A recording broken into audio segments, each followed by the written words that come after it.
ಜಮೀರ್ಗೆ ಸಚಿವ ಸ್ಥಾನ ಕೊಡೋದಕ್ಕೆ ಒತ್ತಾಯ ಮಾಡಿ ಜಮೀರ್ ಬೆಂಬಲಿಗರು ವಿಧಾನಸೌಧ ಚಲೋವನ್ನ ಹಮ್ಮಿಕೊಂಡಿದ್ದಾರೆ.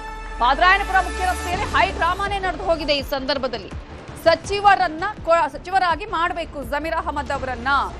ಎರಡನೇ ಹಂತದಲ್ಲಿ ಸಚಿವ ಸಂಪುಟ ಆಗುತ್ತಲ್ವಾ, ಆಗ ಆ ಸ್ಥಾನದಲ್ಲಿ ಜಮೀರ್ ಅವರಿಗೂ ಕೂಡ ಸಚಿವ ಸ್ಥಾನ ಕೊಡಬೇಕು ಅನ್ನುವಂತಹ ಹಿನ್ನೆಲೆಯಲ್ಲಿ ಇದೀಗ ಅವರ ಬೆಂಬಲಿಗರು ವಿಧಾನಸೌಧ ಚಲೋವನ್ನ ಹಮ್ಮಿಕೊಂಡಿದ್ರು.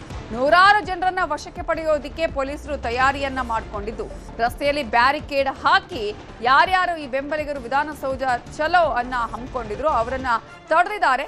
ಗಲ್ಲೆಯಲ್ಲೇ ಅಭಿಮಾನಿಗಳನ್ನ ತಡೆದಿದ್ದಾರೆ ಪೊಲೀಸರು.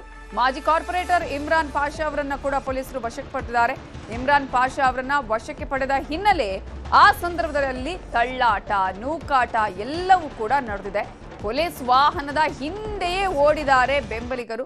ಒಂದ್ ಕಡೆ ಇಮ್ರಾನ್ ಪಾಷಾ ಅವರನ್ನ ಕೂಡ ವಶಕ್ಕೆ ಪಡೆದಂತಹ ಸಂದರ್ಭದಲ್ಲಿ ಕಾರ್ಪೊರೇಟರ್ ಇವರನ್ನ ವಶಕ್ಕೆ ಪಡೆಯುವಂತಹ ಸಂದರ್ಭದಲ್ಲಿ ಒಂದು ದೊಡ್ಡ ಹೈಡ್ರಾಮವೇ ನಡೆದು ಹೋಗಿದೆ.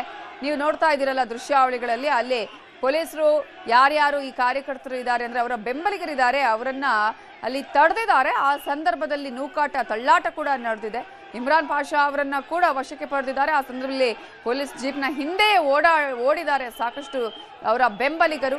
ಜಮೀರ್ಗೆ ಸಚಿವ ಸ್ಥಾನ ಕೊಡೋದಕ್ಕೆ ಒತ್ತಾಯಿಸಿ ಈಗ ಹೋರಾಟವನ್ನ ಮಾಡಿದ್ದಾರೆ.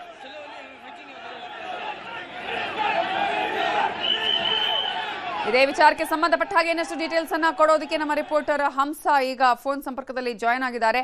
ಹಂಸ, ಈಗ ಪ್ರತಿಭಟನೆ ಕೈ ಬಿಟ್ಟಿದಾರಾ ಈಗ? ಯಾಕಂದ್ರೆ ವಿಧಾನಸೌಧ ಚಲೋಗೆ ಹೊರಟಿದ್ರು, ಮಿಡ್ಲಲ್ಲೇ ಅವರನ್ನ ತಡೆದಿದ್ದಾರೆ.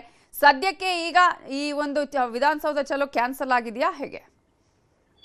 ಹೌದು ನವೀತಾ, ಜಮೀರ್ ಅಹಮದ್ಗೆ ಒಂದು ಸಚಿವ ಸ್ಥಾನ ಕೊಡಬೇಕು ಅನ್ನುವಂಥದ್ದನ್ನ ಆಗ್ರಹಿಸಿದ್ದಾರೆ. ಯಾಕಂತ ಹೇಳಿದ್ರೆ ಆ ಮೊದಲ ಒಂದು ಲಿಸ್ಟ್ ಏನಿತ್ತು, ಆ ಒಂದು ಲಿಸ್ಟ್ ನಲ್ಲೇ ಜಮೀರ್ ಅವರ ಹೆಸರು ಬರುತ್ತೆ, ಅವ್ರಿಗೆ ಸಚಿವ ಸ್ಥಾನ ಸಿಗುತ್ತೆ ಅನ್ನುವಂತಹ ನಿರೀಕ್ಷೆಯಲ್ಲಿದ್ರು. ಆದ್ರೆ ಅದು ಬಾರದಂತಹ ಹಿನ್ನೆಲೆಯಲ್ಲಿ ಅವರ ಒಂದು ಬೆಂಬಲಿಗರು ಈಗ ಹೋರಾಟಕ್ಕೆ ಮುಂದಾಗಿರುವಂತದ್ದು. ಸೊ ಎರಡನೇ ಲಿಸ್ಟ್ ನಲ್ಲಾದ್ರೂ ಕೂಡ ಸಚಿವ ಸ್ಥಾನವನ್ನ ಕೊಡಬೇಕು ಅನ್ನುವಂತಹ ಒಂದು ಒತ್ತಾಯವನ್ನ ಮಾಡ್ತಿದ್ದಾರೆ. ಹೀಗಾಗಿಯೇ ಒಂದು ಸರ್ಕಾರದ ಗಮನವನ್ನ ಸೆಳೆಯುವಂತಹ ನಿಟ್ಟಿನಲ್ಲಿ ಅವರ ಒಂದು ಬೆಂಬಲಿಗರು ಇವತ್ತು ಪಾದರಾಯನಪುರದಿಂದ ಒಂದು ವಿಧಾನಸೌಧದವರೆಗೂ ಒಂದು ಪ್ರತಿಭಟನಾ ಮೆರವಣಿಗೆ ಮಾಡೋದಕ್ಕೆ ಒಂದು ಮುಂದಾಗಿದ್ರು. ಆದ್ರೆ ವಿಧಾನಸೌಧವರೆಗೂ ಕೂಡ ಯಾವುದೇ ರೀತಿಯಾದಂತಹ ಒಂದು ಪ್ರತಿಭಟನಾ ಮೆರವಣಿಗೆ ನಡೆಸೋದಕ್ಕೆ ಅವಕಾಶ ಇಲ್ಲದಂತಹ ಒಂದು ಕಾರಣದಿಂದ ಅವರನ್ನು ಅಲ್ಲೇ ಒಂದು ತಡೆಯೋದಕ್ಕೆ ಮುಂದಾಗಿದ್ದಾರೆ. ಆದ್ರೆ ಆ ಸಣ್ಣ ಪ್ರಮಾಣದಲ್ಲಿ ಜನರು ಸೇರ್ತಾರೆ ಅನ್ನುವಂತಹ ಒಂದು ಎಕ್ಸ್ಪೆಕ್ಟೇಷನ್ ಇತ್ತು. ಆದ್ರೆ ಬೆಂಬಲಿಗರ ಮತ್ತು ಕಾರ್ಯಕರ್ತರ ಸಂಖ್ಯೆ ಹೆಚ್ಚಾದಂತಹ ಸಂದರ್ಭದಲ್ಲಿ ಆ ಕೆಲ ಕಾಲ ಅಲ್ಲಿ ಒಂದು ಗಲಾಟೆ ವಾತಾವರಣ, ಗೊಂದಲದ ವಾತಾವರಣ ಸೃಷ್ಟಿಯಾಗಿತ್ತು.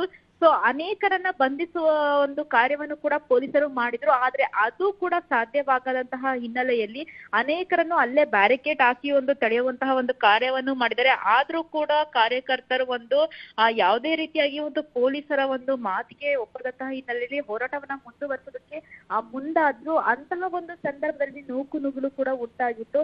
ಸೊ ಈ ವೇಳೆಯಲ್ಲಿ ಆ ಪೊಲೀಸರು ಮತ್ತಷ್ಟು ಒಂದು ಹೆಚ್ಚಿನ ಒಂದು ಭದ್ರತೆಯನ್ನ ಮಾಡಿ ಅವರನ್ನ ಅಲ್ಲೇ ನಿಲ್ಲಿಸಿದ್ದಾರೆ. ಪ್ರಮುಖ ಮುಖಂಡರು ಏನಿದ್ರೆ ಈ ಒಂದು ಹೋರಾಟಕ್ಕೆ ಮುಂದಾಗಿದ್ದರು ಅವರನ್ನ ಮೇನ್ ಆಗಿ ಒಂದು ಸ್ಟಾರ್ಟಿಂಗ್ ಅಲ್ಲೇನೆ ಒಂದು ಹೋರಾಟ ಇನ್ನೂ ಹೆಚ್ಚಾಗುತ್ತೆ, ಇದರ ತೀವ್ರತೆ ಹೆಚ್ಚಾಗುತ್ತೆ ಅನ್ನುವಂತಹ ಸಂದರ್ಭದಲ್ಲಿ ಅವರನ್ನ ಬಂಧನ ಮಾಡಿದ್ರು. ಸೊ ಅವರನ್ನ ಒಂದು ಬಂಧನ ಮಾಡಿದಂತಹ ಆ ಬೆನ್ನಲ್ಲೇ ಕಾರ್ಯಕರ್ತರು ಕೂಡ ಸ್ವಲ್ಪ ಸಮಾಧಾನವಾಗಿ ಅಲ್ಲೇ ಕುಳಿತು ಹೊತ್ತಿನ ಕಾಲ ಮತ್ತೆ ಹೋರಾಟವನ್ನು ನಡೆಸಿದ್ರು. ಅದಾದಂತಹ ಬಳಿಕ ಪೊಲೀಸರ ಬಳಿ ಒಂದು ವಾಗ್ವಾದವನ್ನು ಕೂಡ ಮಾಡಿದ್ರು. ಸದ್ಯ ಈಗ ಎಲ್ಲ ಒಂದು ಈ ಒಂದು ಗುಂಪು ಏನಿತ್ತು ಅವರನ್ನ ಚದುರಿಸುವಲ್ಲಿ ಒಂದು ಪೊಲೀಸರು ಯಶಸ್ವಿಯಾದಂತಹ ಒಂದು ಬೆನ್ನಲ್ಲೇನೆ ಅವರು ಒಂದು ಪ್ರತಿಭಟನೆಗೆ ಬಂದಿದ್ದಂತಹ ಕಾರ್ಯಕರ್ತರೆಲ್ಲರೂ ಕೂಡ ತೆರಳಿದ್ದು ಈಗ ಒಂದು ಪರಿಸ್ಥಿತಿ ಹತೋಟಿಗೆ ಬಂದಿದೆ. ನವೀತಾ, ಥ್ಯಾಂಕ್ ಯು ಹಂಸ ಡೀಟೇಲ್ಸ್ಗೆ.